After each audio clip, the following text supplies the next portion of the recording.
Bonjour et bienvenue dans la deuxième saison des podcasts du collectif Voix libérée.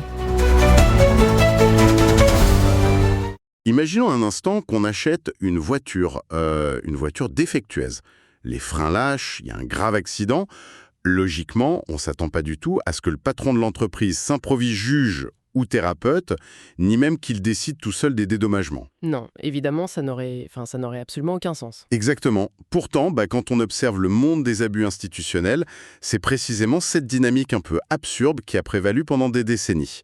Donc aujourd'hui, on fait une plongée en profondeur dans un document qui s'intitule « Quand les victimes s'organisent ». Un document vraiment essentiel pour comprendre ce qui se joue en ce moment. Ouais, très marquant. Notre mission du jour, c'est de comprendre comment les survivants d'abus sexuels dans l'Église catholique en Suisse opèrent un virage stratégique majeur. Et aussi pourquoi ce modèle inspire de plus en plus de mouvements en France, comme le collectif Voix libérée. Alors, décortiquons tout ça. C'est un renversement complet de paradigme, en effet. Pour bien situer les choses, factuellement, depuis 1950 en Suisse, on parle de plus de 1000 cas d'abus documentés au sein de l'Église. Plus de 1000, ouais. C'est énorme. Et historiquement, la règle d'or pour traiter ces affaires, c'était vraiment le traitement purement individuel. Le fameux huis clos. C'est ça. L'institution convoquait la victime en tête-à-tête, très souvent dans le secret. Cette méthode diviser pour mieux régner, elle fonctionnait à plein régime pour isoler les plaignants. Et c'est justement là que la stratégie suisse s'innove de manière spectaculaire, non, Ève? Parce qu'ils sortent de cet isolement systématique pour créer une fêtière nationale indépendante. Tout à fait. Pour clarifier ce terme un peu technique pour ceux qui écoutent, on parle en gros d'une structure parapluie. Oui, une sorte de grand syndicat national. Voilà, un syndicat qui regroupe toutes les associations de victimes, mais avec une condition vraiment absolue, une indépendance totale et financière vis-à-vis de l'Église. Exactement. Et ce qui est fascinant ici, c'est que ce n'est pas qu'une posture symbolique, c'est un levier d'action hyper concret. En se regroupant de cette manière, elles mutualisent leurs ressources, leurs avocats, leur poids médiatique. Elles pèsent beaucoup plus lourd, en fait. Absolument. Elles ne sont plus de simples individus fragiles face à une institution millénaire, mais un véritable acteur collectif avec des droits. On ne cherche plus juste à gérer la souffrance, on impose un rapport de force. Et pour reprendre mon analogie de la voiture défectueuse du début, c'est un peu comme si, pendant des décennies, le bureau des réclamations était financé et dirigé par l'entreprise coupable elle-même. Évidemment, ça crée une dépendance et de la défiance. C'est inévitable. Les dispositifs d'aide se détachent enfin de l'institution responsable avec ce modèle. D'accord. Mais du coup, puisque ce système interne crée tellement d'ambiguïté, comment cette exigence d'indépendance résonne ailleurs, si on traverse la frontière pour regarder la France, par exemple ? Le contraste est saisissant.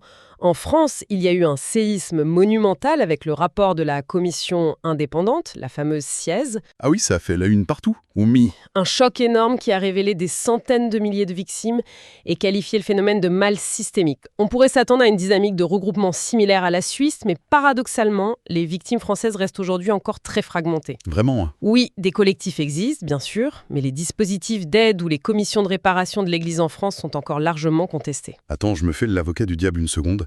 Quelqu'un pourrait se dire, naïvement, de l'extérieur, que l'Église française a quand même mis en place des cellules d'écoute, elle a vendu des biens pour financer des indemnisations. C'est vrai, oui. Donc, pourquoi la simple écoute bienveillante, ça ne suffit plus ?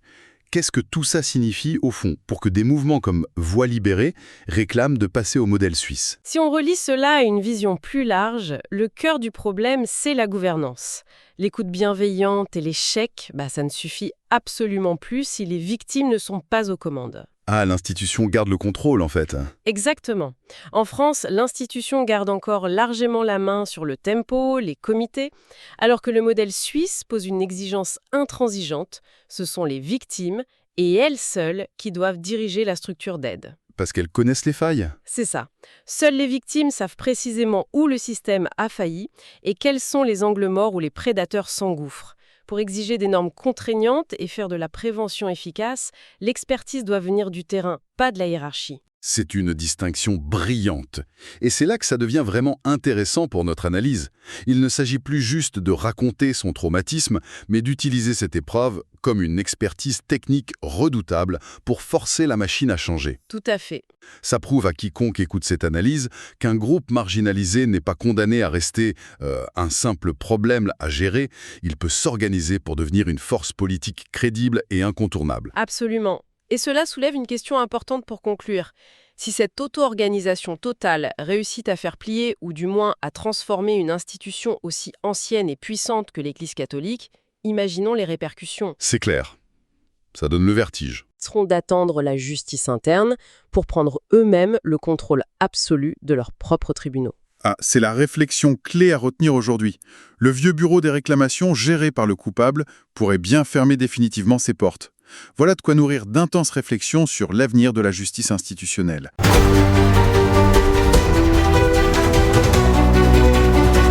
Merci d'avoir écouté cet épisode. Ce podcast est produit et réalisé par le collectif Voix libérée. Pour nous écrire, témoigner ou partager, envoyez un mail à pecantores37@gmail.com. Parce que nos voix comptent, parce que le silence n'est plus une option, parce que la mémoire exige justice et vérité. À la semaine prochaine.